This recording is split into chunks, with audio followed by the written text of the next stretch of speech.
بہت کم لوگ جانتے ہیں کہ مغلیہ کھانوں کی تاریخ کا آغاز مغل بادشاہ جلال الدین محمد اکبر کے دور سے ہوا۔ کھانوں کے حوالے سے حساس اکبر بادشاہ کو پیش کیے جانے والے ادویاتی خوبیوں کے حامل کھانوں کا انتخاب شاہی طبیب کیا کرتا تھا۔ قوت باہ میں اضافے کے لیے بادشاہ کو پیش کرنے سے قبل بریانی کے چاول کا ہر دانہ چاندی کے ورق سے لپیٹا جاتا تھا۔ سن 1526 میں مرزا ظہیر الدین بابر نے برصغیر میں پہلی مغلیہ سلطنت کی بنیاد رکھی، جہاں سے مغل امپائر کا آغاز ہوا اور مغلوں کی تقریباً 19 نسلوں نے 1857 تک برصغیر پر حکومت کی۔ تاہم 19 نسلوں میں جو عروج تیسرے مغل بادشاہ جلال الدین محمد اکبر نے سن 1605 میں اپنی وفات تک دیکھا، وہ کسی اور کو نصیب نہ ہوا۔ مغلوں کا انداز حکومت شروع سے ہی نرالا تھا۔ یہ بات سبھی جانتے ہیں کہ شاہ جہاں کو آرکیٹیکچر سے بہت پیار تھا۔ آج ساری دنیا اس کا بنوایا ہوا تاج محل دیکھنے آتی ہے۔ ہمایوں بادشاہ نے اپنا وعدہ پورا کرنے کے لیے سلطنت ایک دن کے لیے نظام سقا کے سپرد کر دی تھی، جس کی تاریخ میں اور کوئی مثال نہیں ملتی۔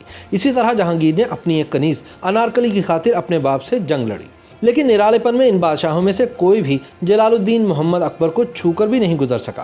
دنیا بھر میں مقبول مغلیہ کھانوں کی تاریخ کا آغاز جلال الدین اکبر کے دور سے ہوا، جس کا کچن بھی سب سے نرالا تھا۔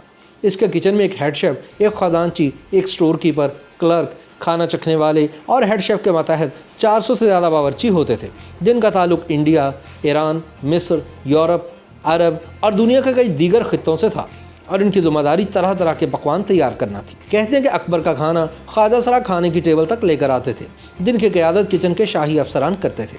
بادشاہ کے کھانے کا انتخاب شاہی طبیب کی ذمہ داری تھی، جو کھانوں میں ایسے اجزاء کو شامل کرتا تھا جن میں ادویاتی خوبیاں شامل ہوں۔ بادشاہ کے لیے بنی بریانی کے چاول کے ہر دانے کو چاندی کے ورق سے لپیٹا جاتا تھا، تاکہ کھانا ہاضمے کو بہتر بنائے اور بادشاہ سلامت کی باغ کی قوت میں اضافہ کرے۔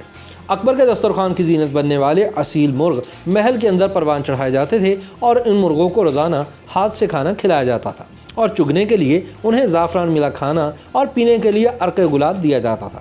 ان مرغوں کی روزانہ مسقائل اور سندل کی لکڑی کے تیل سے مالش کی جاتی تھی۔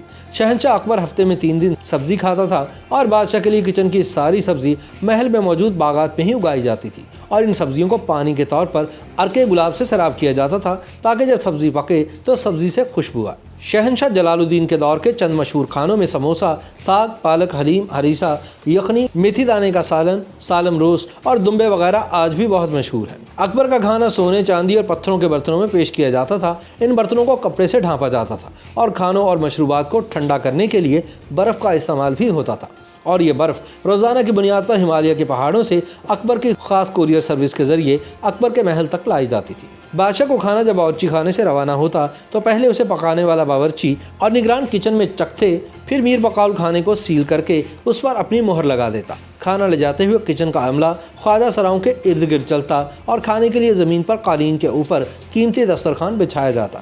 جب کھانا بادشاہ کے سامنے پیش کیا جاتا تو اکبر سے پہلے میر بقول کھانے کی سیل کھولتا اور اسے ایک دفعہ پھر چکھتا، کیونکہ جلال الدین کو خوف تھا کہ اسے زہر دے کر مارا جا سکتا ہے۔ اس خوف کی وجہ اس کے دادا ظہیر الدین محمد بابر تھے، جنہیں زہر دینے کی کوشش کی گئی تھی، جس کے بعد مرزا بابر نے اپنی سیکیورٹی کے لیے سخت ترین اقدامات کیے تھے، جنہیں اکبر کے دور میں بھی فالو کیا جاتا تھا۔ YouTube پر گوگلی نیوز دیکھنے کے لیے youtube.com کی سرچ بار میں googly news T V type کریں۔ گوگلی نیوز کے پیج پر سرخ رنگ کے سبسکرپشن والے بٹن پر کلک کرنا نہ بھولیے۔ YouTube پیج پر اپلوڈ ہونے والی ویڈیوز سے باخبر رہنے کے لیے بیل آئیکن پر کلک کیجیے۔ آپ کو ہر نئی ویڈیو کے بارے میں نوٹیفیکیشن موصول ہو جائے گا۔